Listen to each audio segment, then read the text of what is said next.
Well, thanks, Dan, and thanks everyone for tuning in. We're in across the country, so some of us are tuning in later. Some of us are tuning in at a perfectly reasonable hour. My name is James Janega. I'm a friend of Dan Hooker's and a friend of many of you already, and it's nice to meet Maddie. It's nice to meet you. I haven't met you yet, but I already like you, and looking forward to getting to know more of you guys. I'm running for the first time in my life for an office. This is the Metropolitan Water Reclamation District. Most people have no idea what this is. What we'd like to tell people is that this is the group of people that reversed the flow of the Chicago River when Chicago was growing and it was polluting the Great Lakes, so that it wouldn't pollute the Great Lakes, and instead we could throw our hog carcasses and all of our pollution downstream to Cardinals fans in St. Louis. It's been a cosmic joke for a very long time, but we genuinely have a mission to do two things. Number one is to prevent flooding in Chicago, which wants to be a swamp, and we want to keep it from being a swamp in people's basements and front yards. And number two, to clean up the water that we put back into the Chicago River after we're done using it. So that's the reclamation part of that, because genuinely we don't want to pollute like we were in the 19th century. What you see in there in that QR code is how to find my website, janegaforwaterfuture.com. That's a place where you can see what my positions are, what some things are that are coming up. We've got some social media connections. We've got a ton of people, more than 100 people that have signed on as supporters of the campaign, and dozens and dozens of people across Cook County. So I'll talk about that a little bit later. But really, thank you each of you for joining us today. Dan, thank you for organizing this. Old friends and new friends. If you've got a glass, raise it. Keep it nearby. I want to keep this casual but informative. There'll be some time for Q&A afterwards. We'll stop the recording so you can ask your most deep and probing questions. But looking forward to hopefully have this conversation with you and getting you inspired to join in and understanding how you can get involved in your community. You don't have to run for office, but you might want to. And it's perfectly easy for any of us to do that. We'll start talking about what some of that looks like. So why do we need to be paying attention to this now? Well, it's because we are blinder, sicker, more vulnerable, and more alone than we were just a year ago, just a month ago, and most specifically, just 100 days ago. And this is not by accident. This is by design. We are watching two generations of environmental progress be dismantled at the exact moment we need climate leadership the most. But it is not too late if we act on this together. This is not a local issue. I'm running in Cook County, but this is not a local issue. This is a national climate emergency, and it is unfolding in Chicago, but it is also unfolding, of course, in Los Angeles, where you have fires. Here we're underwater, there you're on fire. It is happening in Kentucky, where their drinking water is contaminated. It is happening in Georgia, where there are clean air problems. It is happening in the Chesapeake Bay. This is happening everywhere. My background is that I used to be a reporter at the Chicago Tribune. So I watched for over the 20 years that I was a reporter, this climate crisis taking shape, both at home and around the world. I covered Hurricane Katrina in 2005 in New Orleans, and I saw from the ground what happens when government fails to communicate with other government bodies. That's a passion point for me. And what happens when government fails its people. And that is something that I will not allow to happen if I'm going to be involved. I covered Science Beat and natural history. So I regularly interviewed scientists that were in Antarctica. One of them is on the phone now, but I did not interview him. But this is a group of scientists that were telling me, hey, year after year, the ice caps are melting. We have to walk further out the back door at the Palmer Sound Station to go chip water away from the glacier for our drinking water. But it was also geologists, and it was climatologists, and it was biologists and zoologists and entomologists and botanists and arborists and virologists.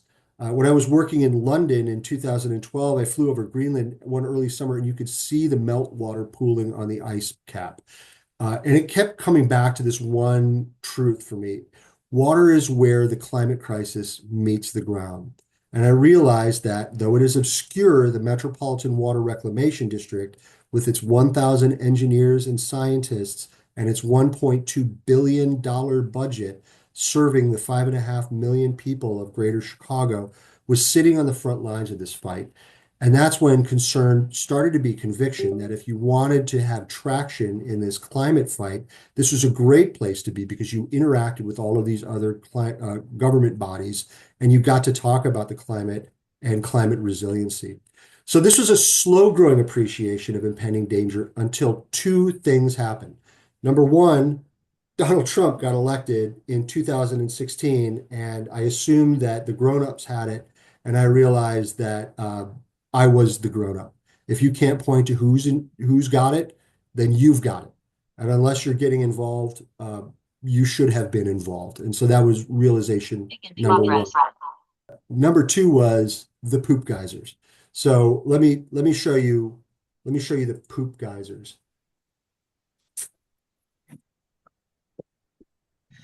There's rain, and then there's this.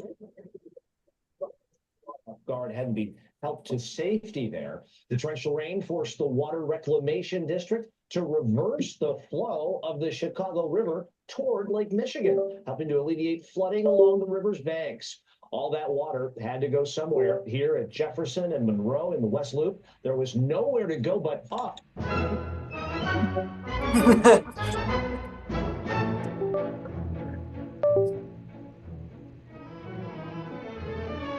It's not a geyser. It's Chicago, in Bucktown, and in Albany Park. It's like 25, 30 feet water. A witness took this video with the 5 minutes. Toilets turned into geysers in the basements of homes on South Harvard Avenue near West 126th Street in the West Pullman neighborhood. It's coming up everywhere. Buckingham Fountain was in my laundry room and coming out the toilet in the shower. Homeowner after homeowner now facing the same headache, a nasty cleanup. Sewer water was enough to fill up the whole tub and then overflow to flood the rest of the basement. The smell is just horrific. So the sewer geysers are what happens. Let's talk about infrastructure and climate resiliency. Sewer geysers are what happens when we have a combined sewer system in the Chicago area. This is an obscurity that doesn't matter in LA, but our household sewers connect underground, and there's an exposed tunnel that is right next to, think of it as train tracks, a parallel track. That is the stormwater that comes in from the street. And when it rains, in a heavy rain, they combine, and that overflows into the river, and then we have to re-reverse the river. If it goes out into the lake, then of course we have to drink bleach for a couple of weeks, and it's 1859 again. And we can't clean it when that happens. Additionally, if we don't re-reverse the river, it boils up through those drains and through toilets and up into people's basements and out into the rest of the city. So it's totally nasty.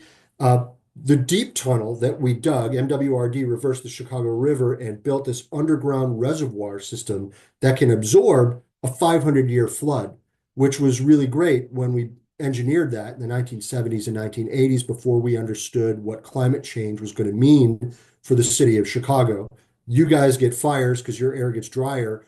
Warm air holds more water until it doesn't. And in the Midwest, that's what we get. We get a lot more rain, and it falls like ball bearings and all at once. So we'll get 3.5 inches of rain in an hour.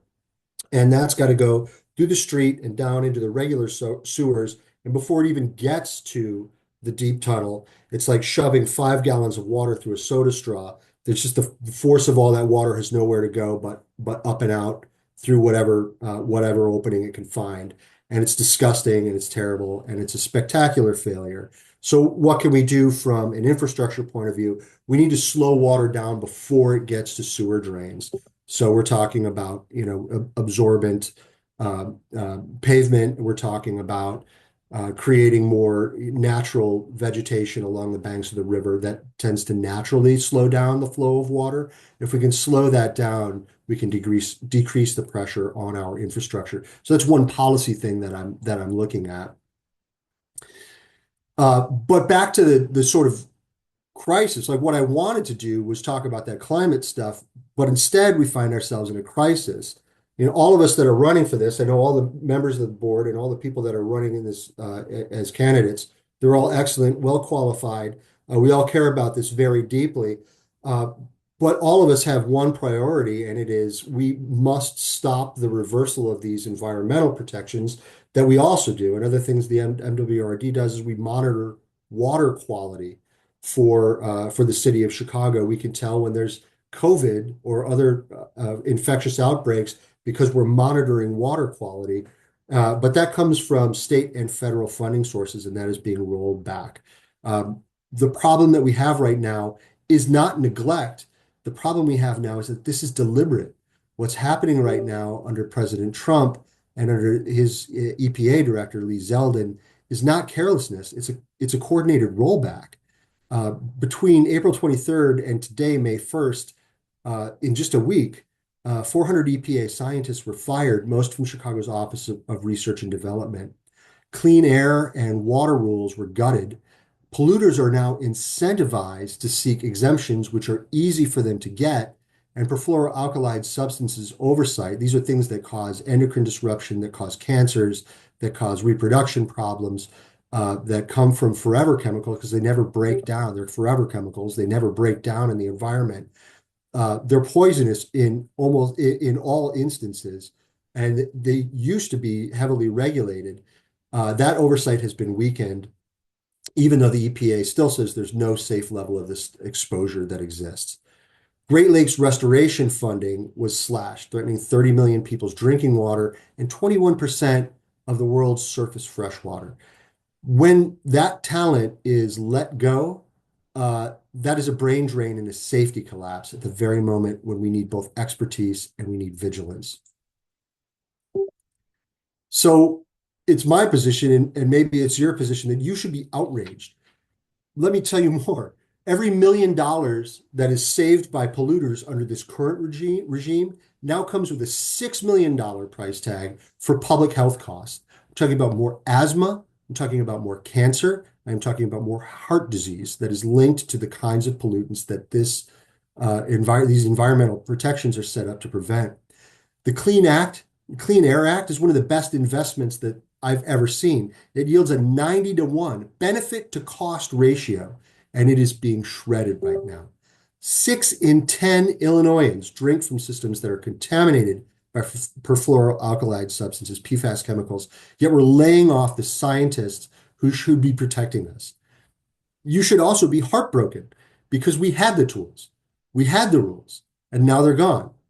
We should be heartbroken because polluters can tweak one corner of that PFAS molecule, this long chain molecule, move the Legos from this corner to this corner, say, hey, presto, that's a new molecule, and it skirts the regulations, and dodge oversight while kids get sick.